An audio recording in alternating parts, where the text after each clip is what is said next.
How we doing there, boys and girls? Manthieus here, and welcome back to another video. So today we're going to talk for a few minutes about the Legion Time Walking event, and more importantly, the Mage Tower. There is loads of opportunities for gold making with this, as people try and get their characters in order, level up those alts, to be able to power through the Mage Tower, not just on their main character, but also on their alts. It's come to light of recent that there's lots and lots of crafted gear, good for us goblins, right? That is going to be really, really good gear to have equipped when you go and do the Mage Tower.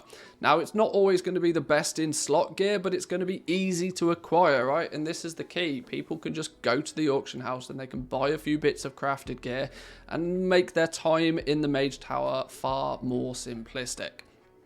So we're going to talk about some of the opportunities that we have for us goblins to make some gold with the event. Firstly, though, I want to give a bit of a shout out to my Patreons. Big shout out to you guys. Thank you very much. Not only do you help support the channel here, you also mean that I don't have to, dive too deep into the chaos that is YouTube clickbait. We can keep to just the good stuff here. You're also going to have yourself a massive advantage with what we're talking about today, as we're dealing with a lot of the past expansion crafted stuff. Now my full TSM profile has all of that itemized, grouped, operationed, the whole thing. So you can get up and running with that nice and quickly. But let's dive into the good stuff. What are we looking at today? What are we going to be crafting? You may have noticed I'm standing in Pandaria, and this is because Mr. Pandaria crafting plays a big part of this. The main thing we're going to be crafting and to be gearing ourselves up with is crafted, oh, hello, hang on, let's try that again. Crafted dreadful gladiator gear. Now, you may not necessarily have a lot of this if you didn't play in Mr. Pandaria.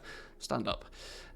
This, for those that remember, or maybe for those that don't, it was a bit of a pain to get access to all of these different items, because it was on a daily cooldown system. It's a bit gross. In today's age, in Shadowlands and in recent times, if you're leveling up a profession, you go to a vendor and you get taught all the patterns. Not so much back in Mr. Pandaria. It was on a daily cooldown system. You have to craft up in Leatherworking's case, you had to take exotic leather and turn it into magnificent hide, and in the process of doing that, you'd learn a new pattern. And for the 100 or so patterns there is for each profession, it took quite a long time to do. Even to this day, there's a whole bunch of them that I still don't have because, well, I'm a bit lazy and I forget to press my cooldown buttons. But some of you guys out there may have access to a bunch of this. Now, there is some options for those that don't have all of these learned already, but we'll talk about those in a minute. For those that have got access to these bits of gear, the crafted dreadful gladiator gear is going to be very, very good to have some of this crafted and listed on the auction house. What I did, though, because there's quite a lot of it, is I did make a sheet in a new page in the Shadowlands cheat sheet. Shadowlands cheat sheet is linked in the Discord. Hop onto the Discord, links down below. Hop onto the Discord. Not only is there a bit of information about the Mage Tower, there's loads of stuff to go through this, all about crafting Legos and all of the different optional reagents and hundreds of different ways to make gold. Really helpful resource if you're trying to make gold in World of Warcraft anyway. But for today, we're focusing on the crafted dreadful gladiator PvP gear. Leatherworking, tailoring, blacksmithing will have access to this. You require different materials. Leatherworkers are going to need exotic leather primarily. Tailors are going to need windworn cloth, and blacksmiths are going to need ghost iron ore, and you're going to need it in large quantities. This is where I said even if you don't have the ability to craft these items, there's some good opportunities for gold making here all the same. Maybe, check your realm's prices on these three materials, see if there's an opportunity, if there's any, being listed cheap.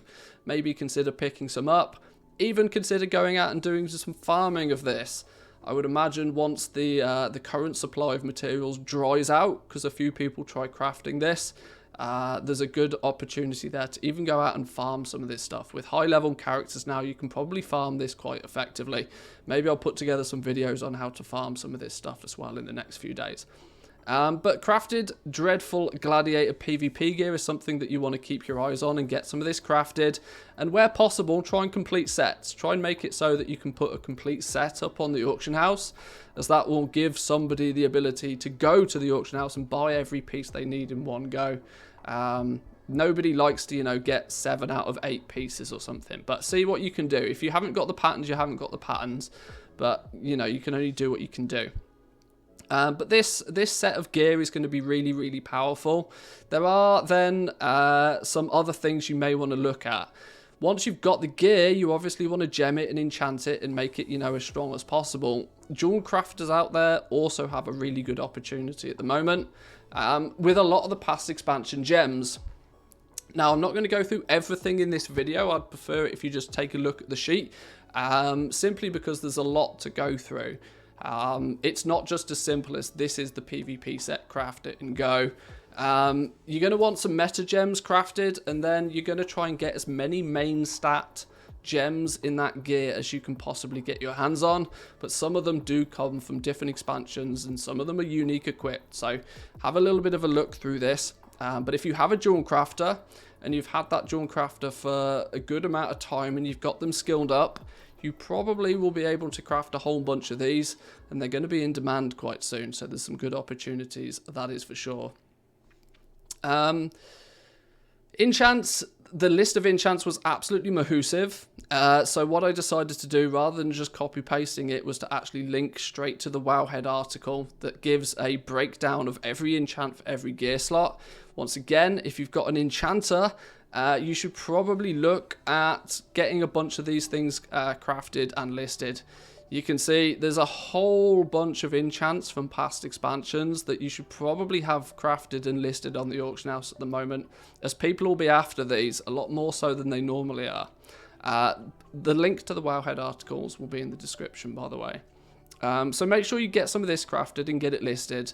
The worst that's going to happen is you're going to craft it and it's not going to sell. But luckily, by today's current prices, crafting this stuff doesn't cost a lot at all. This is going to be a really, really quick and easy, high margin way of making some gold with the low level crafting professions, which I think is really good fun. It's good fun. If you get ahead of it, you get the materials nice and cheap, you can make a whole bunch of gold. But yeah, there's not a huge amount more that I want to go through for this. The big one is obviously the crafted Dreadful Gladiator PvP gear. If you can get some of this crafted, get some of this listed, there's some great opportunities for it there. And like I said at the beginning, this cheat sheet, if you want to have a read through it yourself, is linked in my Discord. Jump on there and you can get access to this, and you can hopefully go out there and make a whole bunch of gold. But I'll leave it there for this video, boys and girls. I didn't want this one to be too long. I wanted this to be short and sweet. Go out there, get some of this gear crafted, get it up on your auction house. Maybe consider farming some of the materials if they're in short supply at the moment, and see what you can do. Let me know in the comments down below if there's any items or specific things that you think should be added to the list that aren't. I'm always interested to see how people are min-maxing their characters. And of course, click the like button if you enjoyed the video, and subscribe if you're new around here. But I've been Manthieus. Enjoy the rest of your day, and I'll catch you later. Peace.